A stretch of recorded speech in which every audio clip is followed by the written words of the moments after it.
So what does it mean? It means that there is manipulation of information. It means that people are given exposure and credentials that they haven't earned.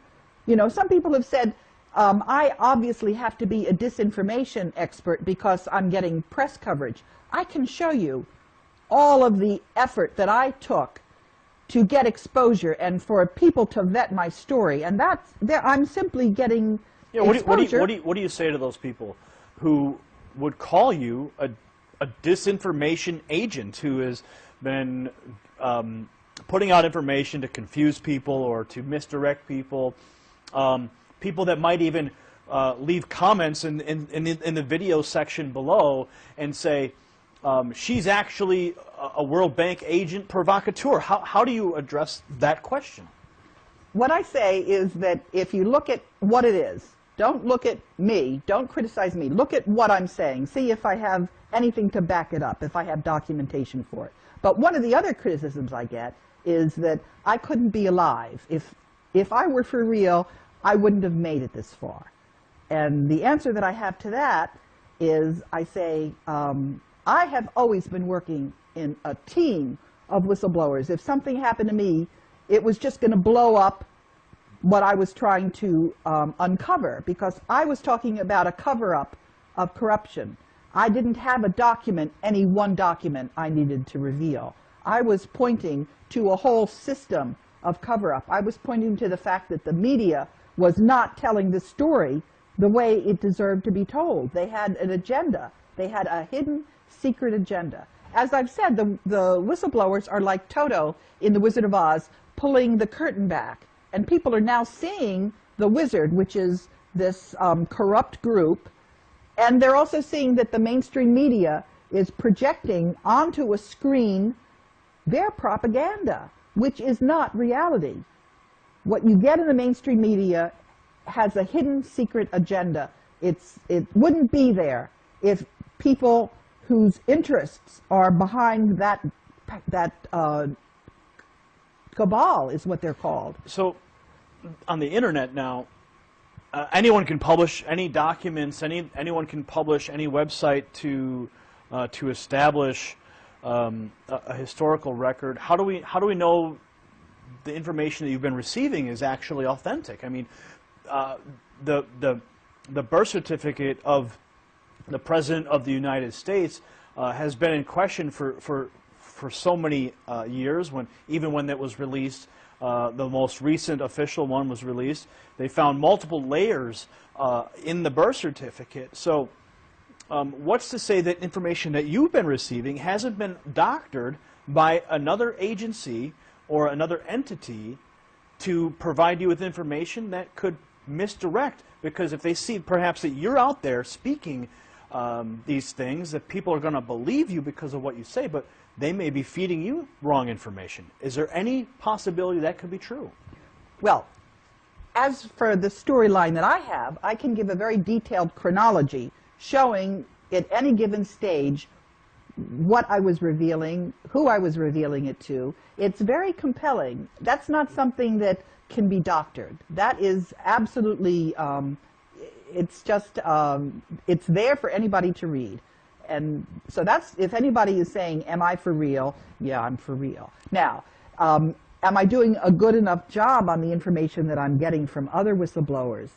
Sometimes I'm doing a lousy job. So I got snookered on a story about a planet that was Nibiru. I got really snookered. And what was really interesting there, I learned a lot, was I tried to correct the information.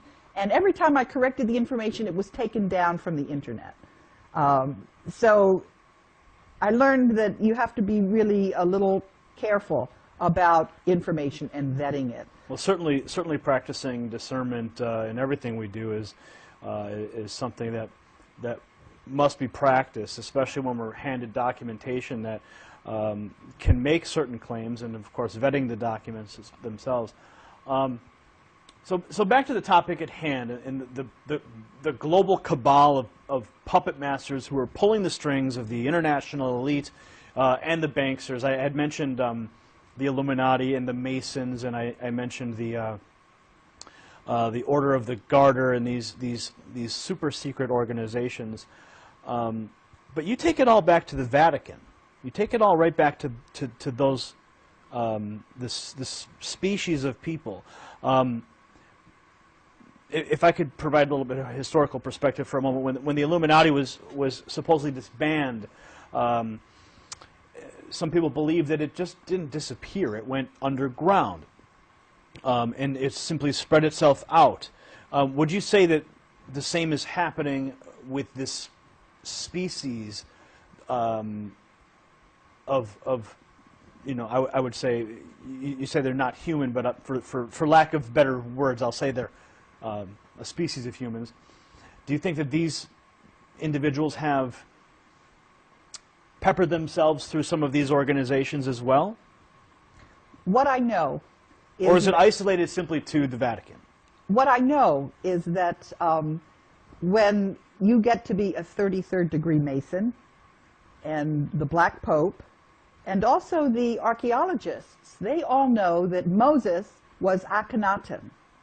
And if you know that, then you know that Akhenaten had this huge skull, and his daughters had this huge skull.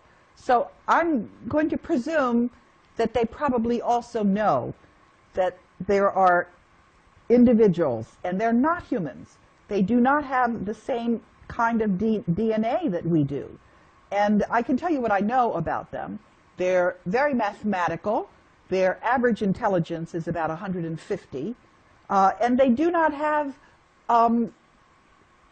creativity.